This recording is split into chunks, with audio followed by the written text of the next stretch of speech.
men are actually depicted very poorly often in the media, in popular culture.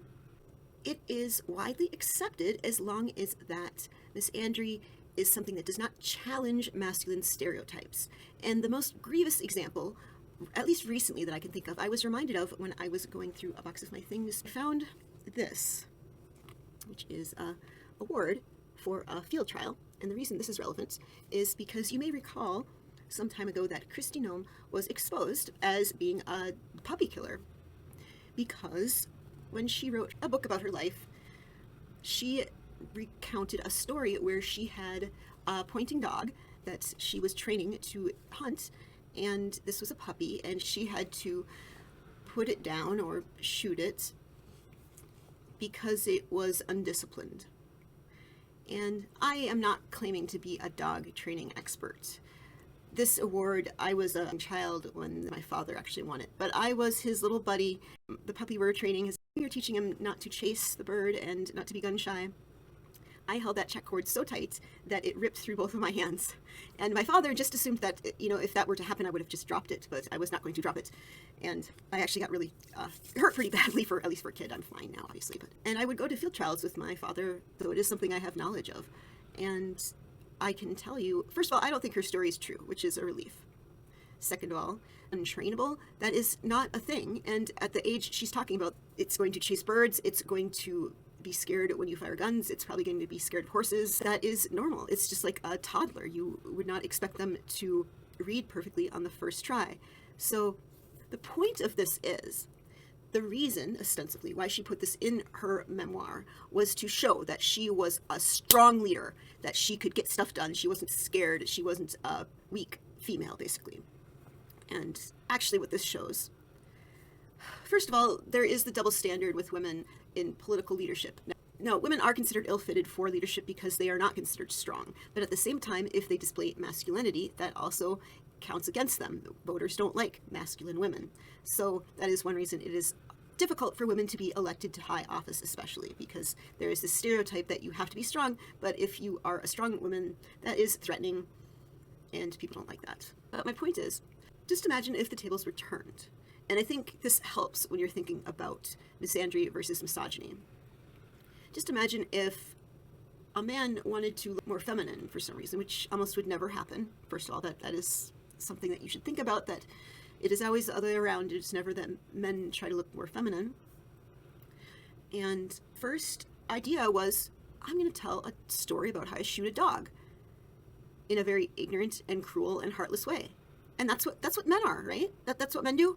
They're assholes. Like, they do one of the most horrible acts that most people would be absolutely disgusted by. That's what it's like to be a man, apparently. And there was no outcry about how this was misandrist, that to be more masculine, to be a great leader, she decided to go with puppy killing. No. And there never is. And I mean, this is one reason we really do need more male feminists, because I'm sure most of us have seen online where someone decides to be offended on behalf of a group that they're not a part of. And that just never really goes well. And I feel like this is true of men. I'm not going to tell men that they should be offended by this. Truth is, we do see a fair amount of misandry in society. It's completely normalized, it's accepted, and it's not the stuff that anti-feminists are worried about. What they push against is when feminists are talking about things like sexual assault and intimate partner violence and women as victims of violent crime. It isn't sexism when it's true, and the truth is men do commit the vast majority of crime in general. Either we can look at it as something that is primarily due to how men are socialized under patriarchy. They're taught just to stuff their feelings down and to ignore them and to be tough, which never works, by the way. And the other version is that men just are inherently more evil. I think the feminist stance, which is that men probably aren't more inherently violent, at least not excessively so. It is how men are socialized under patriarchy to be more aggressive, to be more violent, to need to prove themselves as men, and violence and aggression being the primary way to do that, as well as the pressure that is put on men to acquire resources and how they feel emasculated if they cannot do that and are pushed more to go to extreme measures to do that, and a variety of things that obviously I'm not a criminologist, I'm not a sociologist, and I can't go into all this, but it is true that there are social reasons that men commit more crime. But I ask you, which is more hateful towards men? To believe that this is a societal problem, that we're not giving them the tools to deal with their emotions, that we're putting pressure on them to achieve things that are unachievable in our current late-stage capitalist hellscape, and we're not supporting them in the ways we can, and the consequences are there. Or just to believe, yeah, these harmful and wicked things are just part of being men. I mean, you tell me. So I don't really understand when people say feminists hate men, because the things that they point to when we're accused of hating men is talking about things like male violence. And I think we do it in a very compassionate way, a very generous way even. And I would challenge them, what is the alternative? Under patriarchy, it seems the alternative is that we limit women's freedoms to keep them safe from men, and also expect men to keep women safe from other men. So what do you do when your protector is the one harming you, which is going to be almost all the time the person that's harming you is going to be a family member or a friend. It's not going to be some stranger in the bushes. It's going to be someone you know and trust. We have CEOs that say that we have a crisis of masculinity, and their solution, of course, is everything we don't need. It's to be more competitive and more unfeeling and harsh and mean and insensitive. And if anything, I think we need the opposite right now. I'm so sick of the cruelty. I really am. And I really get tired of the not all men thing from the anti-feminists, because honestly, when do they say not all women? When? Tell me. Because it's always all women. They've done several studies that monitor the topics of discussion on a variety of red pill forums, and to no one's surprise, the primary topic of discussion was misogyny, hatred of women, stereotypes against women, why they hate women, stories about how women are bad, reasons that we shouldn't trust women. It was not about male empowerment. It was not about male separatism. It was not about male improvement. It was about hating women. And incidentally, some of these studies also looked into feminist forums. And no one's surprised except the red pill. The primary topic of discussion was not hating men. And generally, if you just come out with saying that you hate men on feminist forums, generally that's frowned upon. And most of the time, they're probably not going to take you seriously. But the topic of discussion was actually gender issues, gender equality. And I don't think I should have to remind people of this. Being against patriarchy is not being against men. It's being against male supremacy. Just like being against white supremacy is not anti-white. And the only people who think that are white supremacists. And they're wrong.